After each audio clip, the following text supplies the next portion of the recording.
Welcome to our lecture for the anatomy of ticks. By the end of this lecture, students will be able to identify the three main body regions of a tick and distinguish them from insects, differentiate between Ixodidae and Archacidae based on anatomical features, describe the structure and functions of the capitulum, including the hypostome, chelicerae, and palps. Explain the function of the Haller's organ and the significance of fistumes, and understand the internal anatomy, specifically the alimentary canal's capacity for engorgement and the role of salivary glands in pathogen transmission. For the introduction, ticks are obligate hematophagous ectoparasites belonging to the class Arachnida, subclass Acari, and order Ixodida. So unlike the insects which have three body segments, ticks have a completely fused cephalothorax and abdomen, creating a single body unit known as the idiosoma. So these are the two major body segments of the ticks. We have the natosoma or the capitulum and the idiosoma. For the key external features of the arachnids, particularly of the ticks and the mites, so we have here for the adults and the nymph, they have 8 legs. Larvae have 6 legs. They have segmented appendages or jointed legs, now as they belong to the phylum Arthropoda, just like the insects. And of course, as compared to the insects, they have no wings and they do not have antennae. The body of the tick is divided into two primary functional regions. The first region is the capitulum or the natosoma, as shown in the diagram. So this is the head or the mouth part region. The second is the idiosoma. This is the main body region containing the gut, the reproductive organs, and the legs.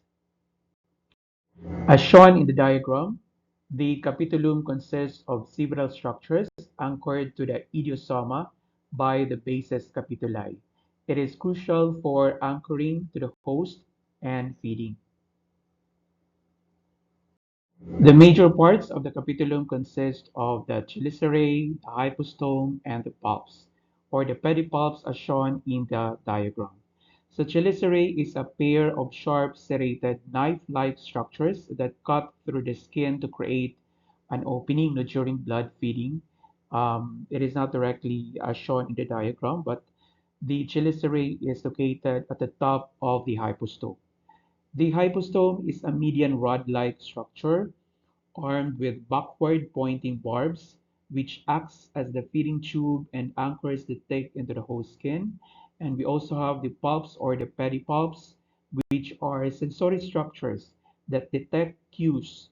And during feeding, they move laterally and do not enter the skin.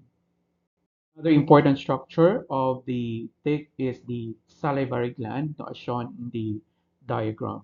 So the salivary gland is important because it produces cement to anchor the tick, particularly the hard ticks. It contains anesthetics to mask the pain and anticoagulants to facilitate feeding during the blood feeding process. So another important structure of the hard tick is the scutum. So the hard ticks have a hard chitinous plate located dorsally that is called as the scutum. So this is for the female tick, and we also have here the male tick. So the location and the size of the scutum differs according to the different life stages of hard tick. For the females, the nymph and the larvae, so as shown in the diagram, you have here the larvae, the nymph, and the female hard tick. It covers only the anterior part of the dorsum, allowing the rest of the body or the alloscutum. So this is the alloscutum located behind the scutum. So this allows the rest of the body to expand significantly during blood feeding.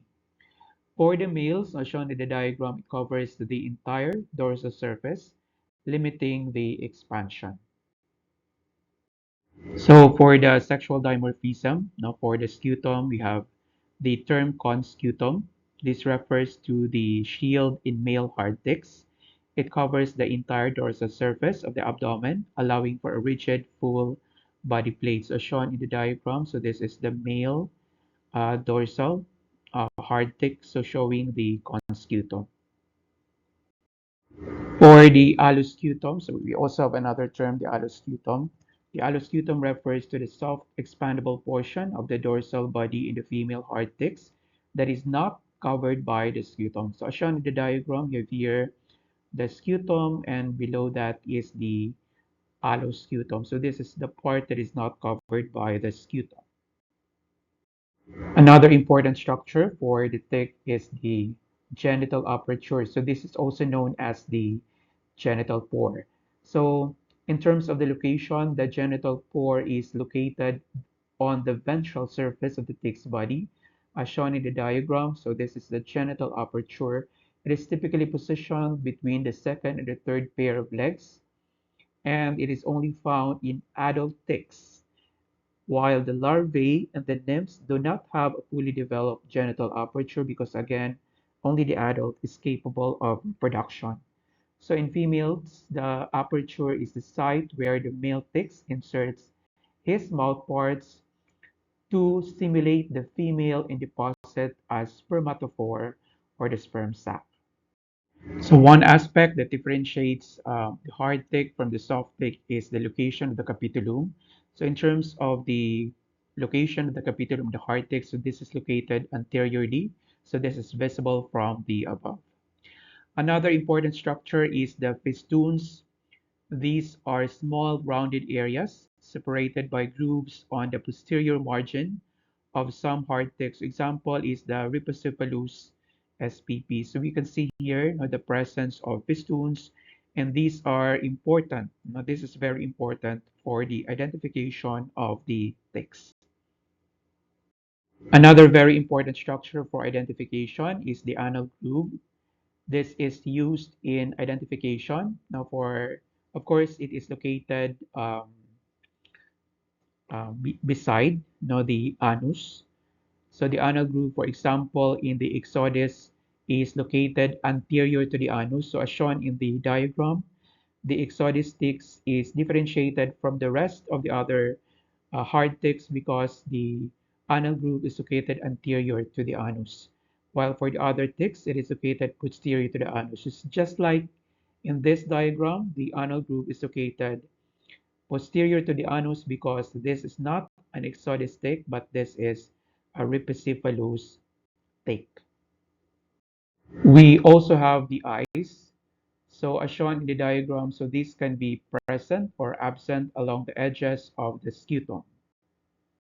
So let's now proceed to the soft ticks. They belong to the family Argacidae. So soft ticks is of course differentiated from the hard ticks because they lack a scutum and they have a leathery flexible cuticle instead. In terms of the location of the capitulum, so the capitulum is located ventrally. It is tucked underneath the body and it is not visible from the above nor shown at the diagram. In terms of the appearance, they have a rough, wrinkly, or mammillated skin rather than a hard shield or a scutum. In terms of the feeding, so they can be differentiated from that of the hard ticks because they take faster, smaller blood meals multiple times. So this is also known as a short intermittent feeding so that they do not show the massive engorgement seen in females of the hard ticks. For the size of a tick, so the detection and examination of ticks is difficult given their small size. The length of the larvae in the nymph rarely exceed 1 millimeter. So that of the adults will vary from 3 to 5 millimeter depending on the species. The adult females engorged with blood are the most identifiable as their size can reach between 8 and 13 millimeters depending on the species. So this is for the hard ticks.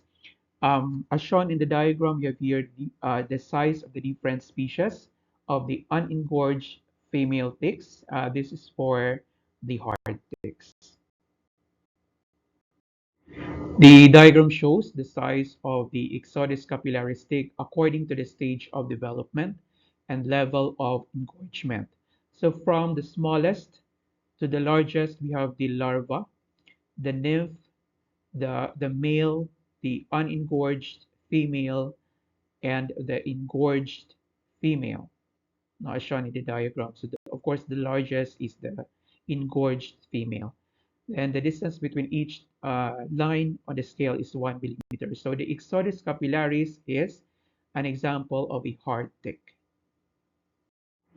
Ticks can be found at different levels of engorgement depending on how long they have been attached to a host and feeding blood. So a tick's weight can increase 100-fold during a blood meal. In other words, it can get a lot bigger. So the diagram shows the comparison between the unfed female hard tick versus the fed or the engorged female hard tick, and their differences depending on the duration of engorgement or duration of feeding. So from the left, we have here an unfed female hard tick, and we have also here 3 days of attachment. So it is a lot bigger. It is much bigger compared to the unfed female tick, followed by the 4 days of attachment or engorgement and more than 4 days of attachment or engorgement. For the legs, we have 4 pairs of legs in the adults, and of course the nymph, and they are covered with tiny claws that help in the attachment. Another very important structure for the tick is the Haller's organ. So the Haller's organ is a unique multifunctional sensory structure located exclusively on the first pair of the legs or the four tarsus of all ticks as shown in the diagram. So what it does is it detects carbon dioxide, the odor, pheromone, host detection, temperature, and humidity. And they also serve as they are also important to navigate their environment and locate the host through specialized functions. For the internal anatomy in pathogen transmission, an important structure is the presence of the alimentary canal. So ticks have a specialized midgut with multiple diverticula or ceca, as shown in the diagram, that allow them to ingest massive amounts of blood, expanding their body capacity immensely, especially for the female hard ticks. Another very important structure for pathogen transmission is the salivary glands, as shown in the diagram. So this is serve as a key link to disease, no, disease transmission. The pathogens, including the bacteria, viruses, and protozoa, are typically transmitted into the host via the tick saliva during feeding, as shown in the diagram. For the attachment process, the barbed hypostome combined with the cement-like substances makes removal difficult and facilitates prolonged feeding, often lasting for several days. This is very true for hard ticks. This table shows the difference between the hard tick versus the soft tick. So from the scutum, for the scutum, of course, for the hard ticks, we have presence of the scutum, and this is absent in the soft ticks. For the capitulum or the mouth part is visible from the above, so this is anterior. Um, and for the soft ticks, this is hidden from the above, and it can be seen ventrally. For the engorgement, this is very pronounced for the female hard tick. Now again, because in terms of the feeding time, they have longer feeding time that will last for about days to weeks. For the soft ticks, since they have a short intermittent feeding time, they have only a minimal no engorgement. For the life stages, so in terms of the mobile life stages, we have three. We have the larva, the nymph, and the adult. For the soft ticks, we also have three, but in the case of the nymphal stages, we have a much more numerous life stages that ranges from 2 to 7 nymphal stages.